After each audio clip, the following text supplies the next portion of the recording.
Halo semua, perkenalkan saya Ervadela Dharma dari kelas 12 MIPA 2 SMA Negeri 1 Bengkayang. Di video kali ini saya akan membahas materi fisika tentang listrik arus bolak-balik atau alternating current atau AC. Disimak penjelasannya ya. Arus bolak-balik atau AC adalah arus dan tegangan listrik yang besarnya berubah terhadap waktu yang mengalir dalam dua arah. Arus bolak-balik biasanya dimanfaatkan untuk peralatan elektronik. Contoh sumber arus AC adalah generator dan listrik PLN. Ada alat ukur yang pertama yaitu ampermeter, yang kedua ada voltmeter. Ampermeter merupakan alat ukur untuk mengukur kuat arus listrik, dan voltmeter untuk mengukur tegangan listrik. Nilai yang tertera pada kedua alat ini yaitu nilai efektif. Pada nilai efektif ini biasanya terjadi pada kondisi DC, jadi arusnya itu masih searah.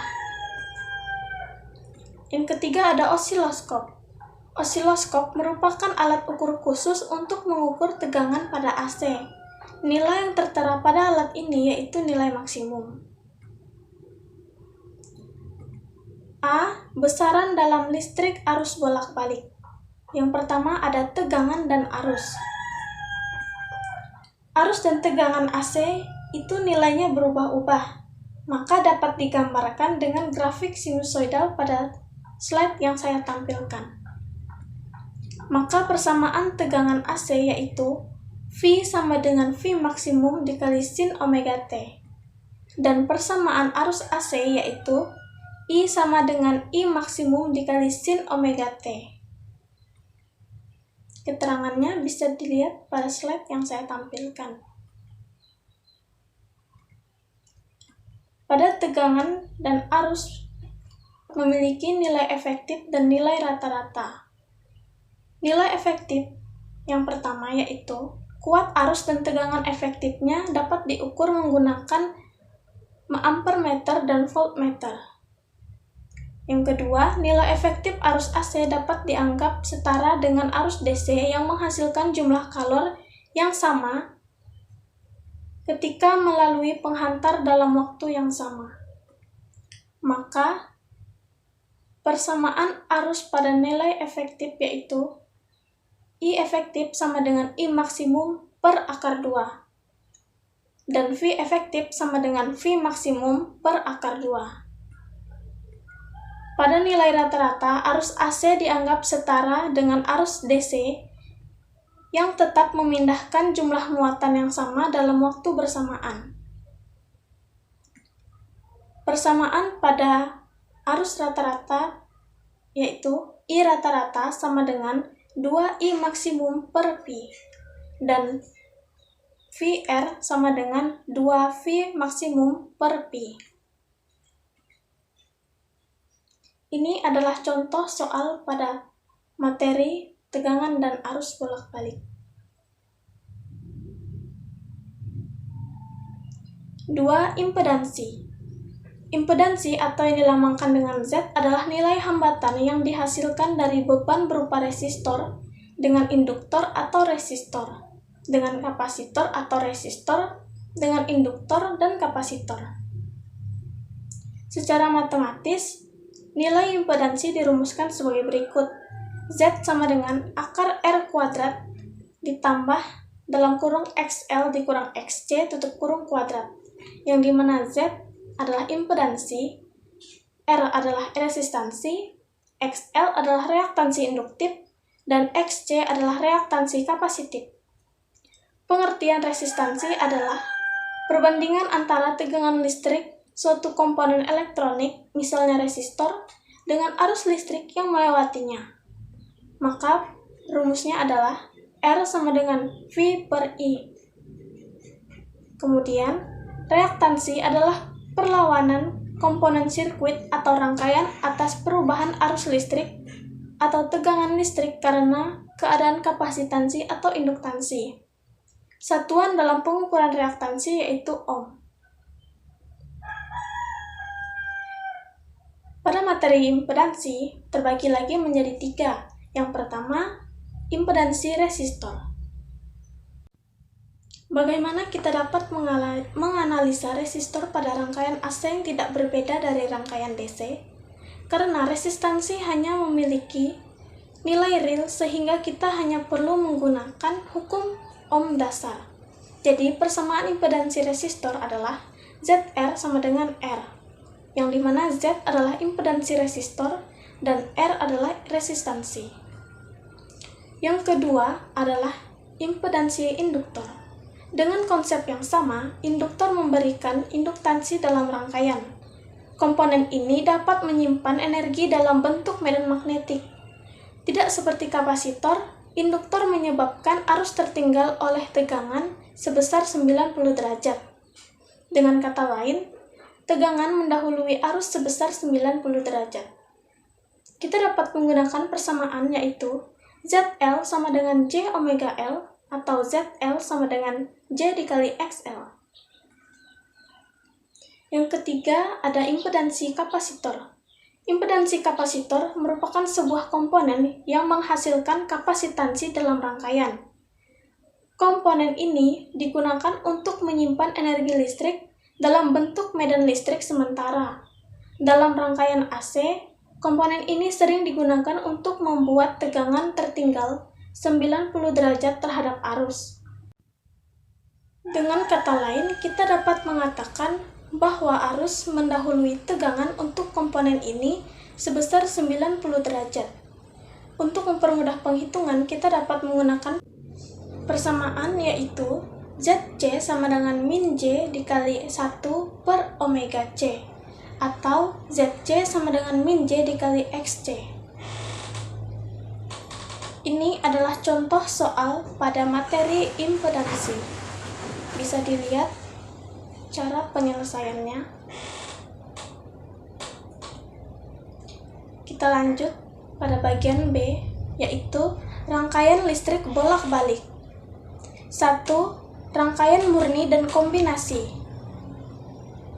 Rangkaian murni dan kombinasi ini dibagi menjadi beberapa karakteristik, yaitu yang A, resistif.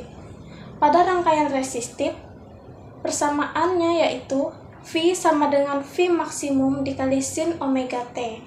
Maka, hukum Ohm yang berlaku pada rangkaian resistif yaitu VR sama dengan I dikali R. Dan pada rangkaian resistif juga terdapat gambar grafik V dan I, yang dimana V dan I itu adalah sefase. Ini adalah contoh diagram fasor pada rangkaian resistif. B. Rangkaian induktif.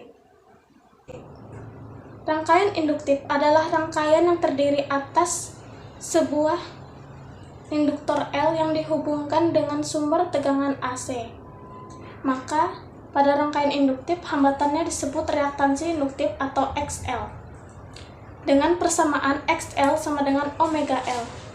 Hukum Ohm yang berlaku pada rangkaian induktif adalah VL sama dengan I dikali XL. Kemudian, pada rangkaian induktif juga terdapat gambar grafik V dan I, yang dimana V mendahului I sebesar 90 derajat. Pada rangkaian induktif juga terdapat gambar diagram fasornya. C. Rangkaian kapasitif. Rangkaian kapasitif adalah rangkaian yang terdiri atas kapasitor C yang dihubungkan dengan sumber tegangan AC. Maka, pada rangkaian kapasitif, hambatannya disebut reaktansi kapasitif atau XC. Maka persamaannya yaitu XC sama dengan 1 per omega C. Hukum Ohm yang berlaku pada rangkaian kapasitif yaitu VC sama dengan I dikali XC. Pada rangkaian kapasitif juga terdapat gambar grafik V dan I, yang dimana I mendahului V sebesar 90 derajat. Ini adalah gambar diagram fasor pada rangkaian kapasitif. D. Rangkaian seri antara R dan L. Apabila RL dirangkai seri lalu dihubungkan dengan sumber tegangan bolak-balik berlaku persamaan berikut. VR sama dengan I dikali R, VL sama dengan I dikali XL.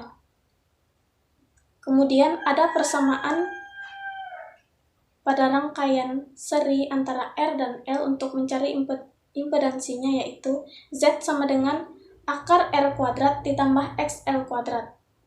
Ini adalah persamaan untuk mencari tan beda sudut fase, tegangan dan arus pada rangkaian seri antara R dan L.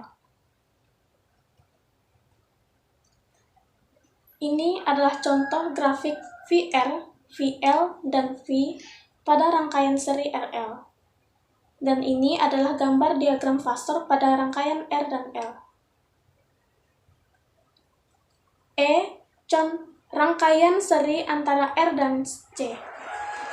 Apabila R dan C dirangkai seri lalu dihubungkan dengan tegangan sumber bolak-balik, berlaku rumus berikut. Ini adalah rumus untuk rangkaian seri antara R dan C.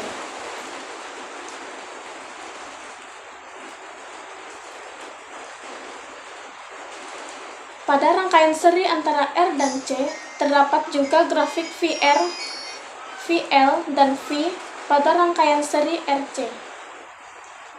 Terdapat juga gambar diagram fasor pada rangkaian R dan C.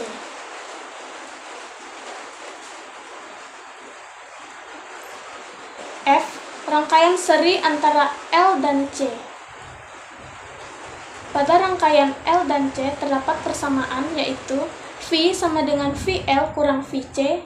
Jika VL lebih dari VC bersifat induktif, maka P sama dengan P per 2. V sama dengan VC dikurang VL. Jika VL kurang dari VC bersifat kapasitif, maka P sama dengan min P per 2. V sama dengan 0 jika VL sama dengan VC terjadi resonansi. Ini adalah contoh diagram fasor pada rangkaian seri antara LC. Rumusnya yaitu V sama dengan I maksimum dikali Z dikali sin omega T ditambah P per 2. Pada rangkaian seri RLC terdapat diagram fasor dengan persamaannya yang ini.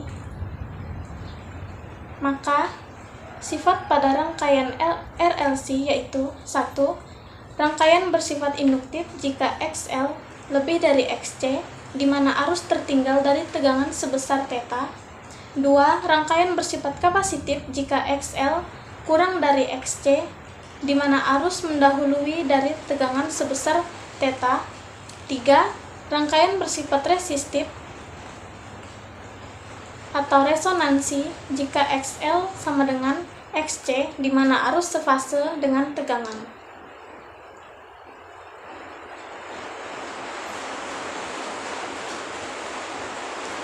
Ini adalah contoh rangkaian murni, contoh soal rangkaian murni dan kombinasi, beserta penyelesaiannya.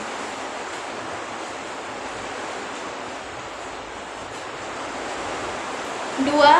Rangkaian resonansi.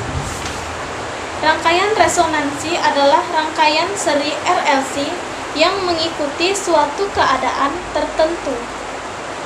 Rangkaian resonansi terjadi jika impedansi rangkaian bernilai real, artinya komponen imajiner bernilai 0.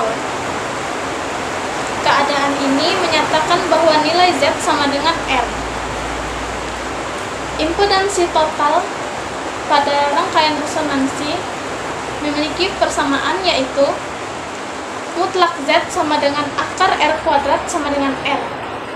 Persamaan pada besar frekuensi resonansi rangkaian adalah Fr sama dengan 1 per 2pi akar 1 per LC.